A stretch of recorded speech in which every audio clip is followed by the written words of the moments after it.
بسم اللہ الرحمن الرحیم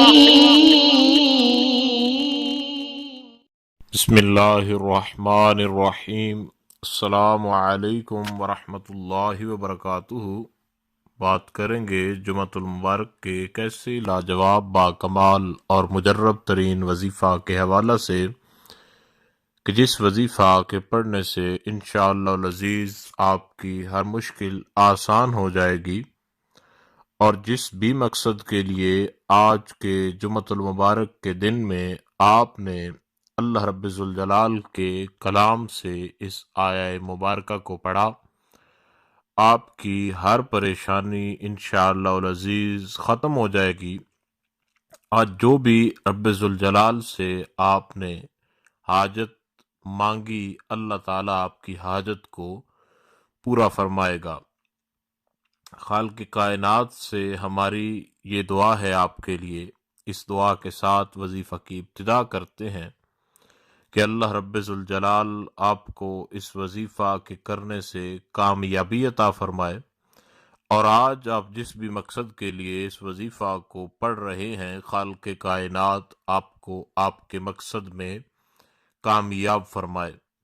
یہ وظیفہ یقین کامل کے ساتھ جمعۃ المبارک کے دن آپ نے باوضو ہو کر کسی بھی وقت کرنا ہے، چاہے آپ جمعہ کی صبح کر لیں، چاہے شام کو کر لیں، جمعہ سے پہلے کریں، جمعہ کے بعد کریں، کسی بھی وقت جمعۃ المبارک کے دن آپ پڑھ سکتے ہیں۔ اس وظیفہ کا سب سے بہترین فائدہ بھی یہی ہے کہ اس کو آپ جمعۃ المبارک کے دن کسی بھی وقت پڑھ سکتے ہیں، چاہے فجر میں پڑھیں، چاہے آپ اس کو عشاء میں پڑھیں۔ باقی وظائف کا وقت تعین ہوتا ہے، لیکن اس کا کوئی وقت تعین نہیں ہے۔ اور دوسرا یہ ہے کہ اس جمعۃ المبارک میں جب آپ اس وظیفہ کو پڑھیں تو اللہ رب ذوالجلال کے ہاں پہلے آپ 2 رکعت نماز نفل ادا کریں، اور اس کے بعد آپ اس وظیفہ کو پڑھیں۔ یہ 2 رکعت نماز نفل جو ہوں گے وہ آپ کے صلاۃ الحاجت کے ہوں گے، اور اس یقین کے ساتھ پڑھیں کہ اللہ رب ذوالجلال آپ کو آج آپ کے مقصد کے اندر ضرور کامیابی عطا فرمائے گا۔ اور اسی وضو کے ساتھ جس کے ساتھ نفل ادا کریں، اسی وضو کے ساتھ آپ اس وظیفہ کو پڑھیں تو بہت زیادہ فائدہ حاصل ہوگا۔ اور یہ جو آیہ کریمہ آپ کو بتانے جا رہے ہیں، یہ انتہائی آسان ترین ہے اور سب کو زبانی یاد ہوتی ہے۔ حسبنا اللہ ونعم الوکیل، حسبنا اللہ ونعم الوکیل، حسبنا اللہ ونعم الوکیل۔ اس آیہ کریمہ کو آپ نے پڑھنا ہے، اور صرف اس کو 100 بار پڑھنا ہے۔ حسبنا اللہ ونعم الوکیل، حسبنا اللہ ونعم الوکیل، اس طریقہ کار کے ساتھ آپ نے اس کو 100 بار پڑھنا ہے۔ اس کے اول اور آخر میں 3 بار جو درود شریف آپ کو یاد ہو وہ درود شریف آپ نے پڑھ لینا ہے، اور اس آیہ مبارکہ کو 100 بار پڑھنا ہے۔ اور دعا کے لیے جب آخر میں آپ نے ہاتھ اٹھانے ہیں اپنی حاجت کی براری کے لیے، تو اس وقت آپ نے رب ذوالجلال کا اسم گرامی 3 بار پڑھنا ہے۔ اس کے بعد آپ نے اللہ رب ذوالجلال کے ہاں دعا مانگنی ہے اپنے مقصد کے لیے۔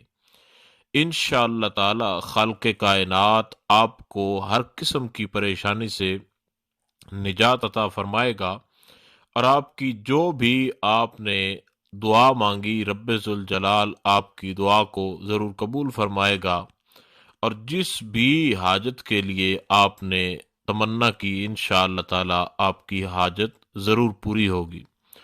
واللہ رب ذوالجلال کا جو اسم گرامی ہے اس کو آپ نے صرف اور صرف 3 مرتبہ پڑھنا ہے، اور 3 مرتبہ پڑھنے کے بعد آپ نے دعا مانگ لینی ہے۔ وہ اسم گرامی یا جوادو، یا جوادو، یا جوادو، اس اسم گرامی کو جو کہ اسم صفاتی ہے، اس اسم صفاتی کو آپ نے صرف اور صرف 3 مرتبہ پڑھنا ہے، اور اس کے بعد آپ نے رب ذوالجلال سے اپنے مقصد کے لیے دعا مانگنی ہے۔ انشاءاللہ العزیز رب ذوالجلال آپ کو آپ کے مقصد کے اندر ضرور کامیابی عطا فرمائے گا۔ اسی دعا کے ساتھ اختتام ہے کہ خالق کائنات آپ کو جو بھی آپ ہمارے چینل سے وظیفہ کریں، خالق کائنات آپ کو اس کے اندر کامیاب فرمائے۔ خدا حافظ۔